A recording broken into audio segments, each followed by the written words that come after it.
I'd like to start my presentation by asking my audience a question, and that question is, do you know the CEO? Because although we may know the names of organizations and corporations throughout the United States, do we really know the people behind them? So I'd like for you to take a minute to look at the two pictures on your screen and figure out if you know the two men pictured. Now on the left-hand side, if you're like most people, you'll recognize Mark Zuckerberg of Facebook. He's been plastered all over the news and is popular most for his invention of Facebook. Now on the right-hand side, we have someone named Jim Clark, who is a bit lesser known, but he is the CEO of the Boys and Girls Club of America, which is equally as important, if not more important, in my eyes. What I'd like to discuss today is the importance of CEOs and the actual difference between a non-profit CEO and a for-profit CEO. My name is Heather Edwards, and I'm an accounting major at Horry Georgetown Technical College, and one day I aspire to be the executive director or CEO of a not-for-profit organization.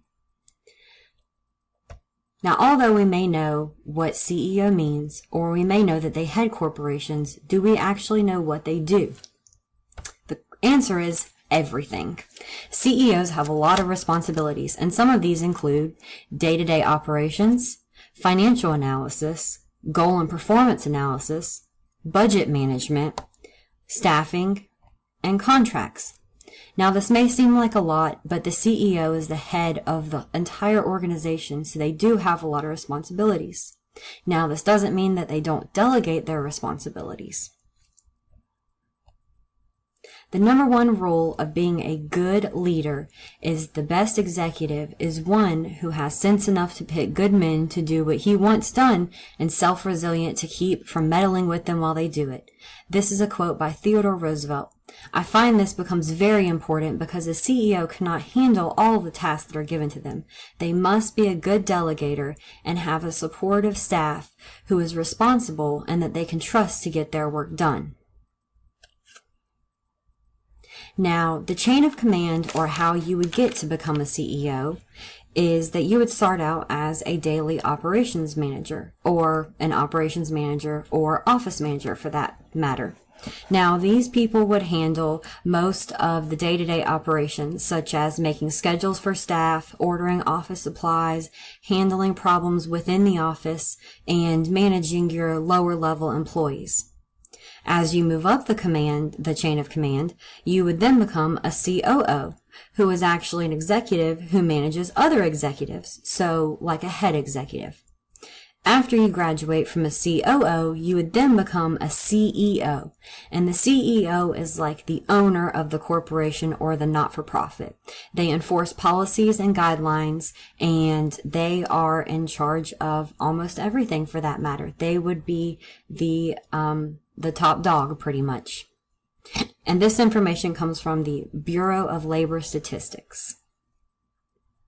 Now, as far as education goes, it differs a bit whether or not you would like to become a CEO in the public sector or the private sector. The public sector includes jobs such as not-for-profit and government jobs, and these positions usually require that you have at least a bachelor's degree. For the most part, they would like for you to have a bachelor's degree in business administration, public administration, or law. However, this can vary depending on which not-for-profit you would like to go into. For example, if you wanted to become a part of St. Jude's Research Hospital, it may be beneficial to have a degree in health services or health science for that matter.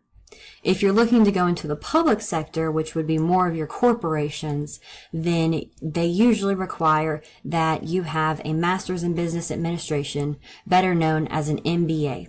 And this information also comes from the Bureau of Labor Statistics.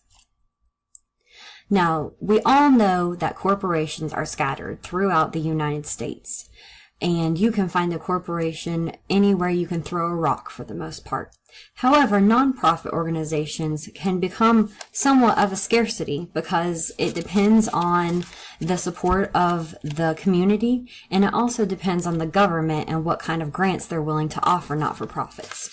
So, the top 5 states that offer not-for-profit organizations are California, Texas, New York, Florida, and Pennsylvania, according to GuideStar.com. As far as money goes, we can almost assume that not-for-profit will make a little bit less than for-profit due to the fact that for-profit or private sector organizations are always looking to increase their profit, whereas not-for-profit are always looking to spend their money and not make a profit. However, some of the medians and top earners do end up being around the same amount for the chief executives and general operations managers. The top chief executives can earn around $200,000 or as little as $69,000, with the median being around $181,000. Your general and operations managers can earn up to around $200,000 as well, with their lowest being around $44,000 and their median being around $99,000.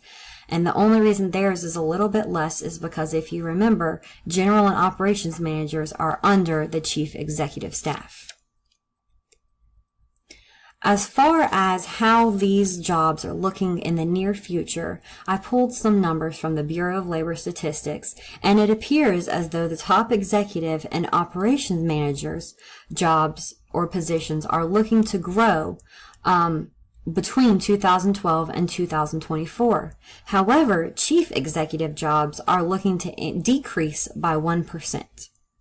And this is just due to the fact that some of these chief executive positions are being cut out, and operations managers are moving straight up to the top executive position because they are taking on more responsibilities and cutting out that middleman.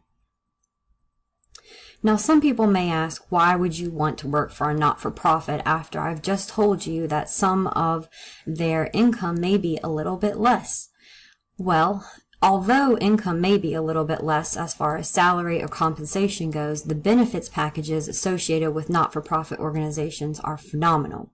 Usually they offer a higher match rate for retirement, and they offer better health insurance as compared to your private sector jobs.